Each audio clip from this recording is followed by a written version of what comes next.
Welcome to my channel. ఈరోజు అమ్మ వంటల రుచిలో కొర్ర బియ్యంతో ఇడ్లీ ఏ విధంగా తయారు చేయాలో చూద్దాం. తయారు చేయడానికి కావలసిన పదార్థములు: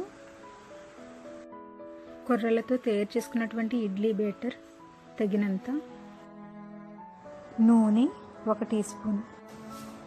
ఇడ్లీ గిన్నెలకు నూనె లేదా నెయ్యి అప్లై చేసుకోవాలి.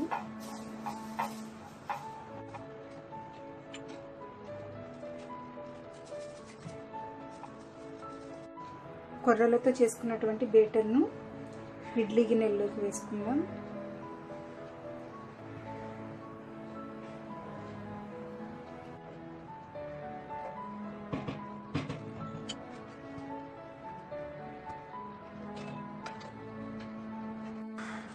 ఇడ్లీ పాత్రలో 1.5 గ్లాసు లేదా 2 గ్లాసుల వాటర్ వేసుకొని ఇడ్లీ ప్లేటును ఇందులో పెట్టుకొని మూత పెట్టుకొని స్టవ్ ఆన్ చేసి హై ఫ్లేమ్లో ఒక బాయిల్ వచ్చేంత వరకు ఉడికించుకోవాలి. ఒక బాయిల్ వచ్చిన తర్వాత స్టవ్ లో ఫ్లేమ్లో పెట్టుకొని 10 to 15 మినిట్స్ ఆవిరి మీద ఉడికించుకోవాలి. 10 మినిట్స్ ఉడికించుకున్న తర్వాత ఉడికిందో లేదో చెక్ చేద్దాం. ఒకవేళ ఉడికినట్లయితే ఇంకొక 5 మినిట్స్ ఉడికించుకోవచ్చు. టూత్ పిక్ తీసుకొని ఇలా గుచ్చి చూసినట్లయితే తెలుస్తుంది. దీనికి పిండి అంటుకోలేదు కాబట్టి ఇడ్లీలు రెడీ అయినాయి. ఒకవేళ మీ దగ్గర టూత్ పిక్ లేనట్లయితే చేత్తో ఇలా టచ్ చేసి చూస్తే తెలుస్తుంది. ఇడ్లీలు రెడీ అయ్యాయి. స్టవ్ ఆఫ్ చేసుకొని బాగా చల్లారిన తర్వాత ఇడ్లీలను బయటికి తీసుకుందాం.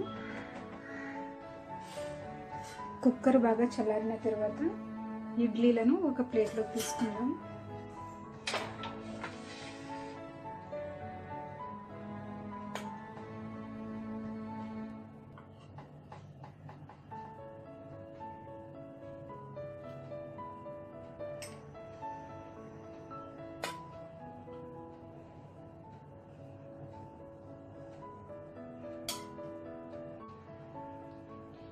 హెల్దీ అండ్ టేస్టీ కొర్రలతో ఇడ్లీ రెడీ అయ్యాయి.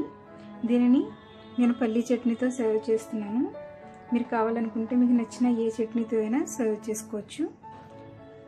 ఈ వీడియో మీకు నచ్చినట్లయితే లైక్ చేయండి, షేర్ చేయండి. మరిన్ని వంటల కోసం సబ్స్క్రైబ్ చేసుకోండి. Thank you for watching.